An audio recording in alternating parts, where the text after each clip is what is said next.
It was one of those dawns full of stillness. Winter had just taken off her overcoat, but spring had not yet flounced in. There was the silence of songbirds who overslept, bundled under down and cozy. The birds seemed unwilling to wake and warble into the still, chill morning air. The little horse, however, was wide awake. Everything was just too exciting. You, too, would find even that quiet morning thrilling if it was your very first day on planet Earth. And indeed, the nut-brown foal, curled in a not-quite ball under tumbles of crisp straw, had just arrived here, and he was determined to see the world. He'd been scrabbling to stand for the better part of an hour with little luck. If only he could make his body listen. He took a breath. He needed a new strategy. Maybe just try 2 hooves at a time?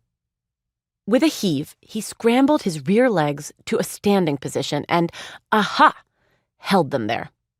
2 of those wobbly, fuzzy sticks folded underneath him were suddenly uncrumpled. He was up. Well, the back pair of legs were, at least. The front half of his body still lay in the warm straw. But the brief sense of accomplishment the hours-old foal felt was fleeting. It was all so tiring. But he would not fall down again. Instead, half propped up, he took a breather. In the still, dark corner of the big birthing stall, his mother was dozing. Olina's coat was several shades darker than her new son's. Her belly had been so round as she'd grown the foal inside her over the last 11 months that she'd more than earned her nickname around the farm, Cocoa Bean. For Olina, it had been a long night, laboring over this, her maiden or first foal. Though it was hard work, she had been very quiet, and the baby was a few weeks early, so the humans who took care of her had not been expecting him. They were still asleep in their beds in the farmhouse at the top of the hill. They'd missed the arrival of the little furry jewel now struggling in the hay. Olina had not been worried.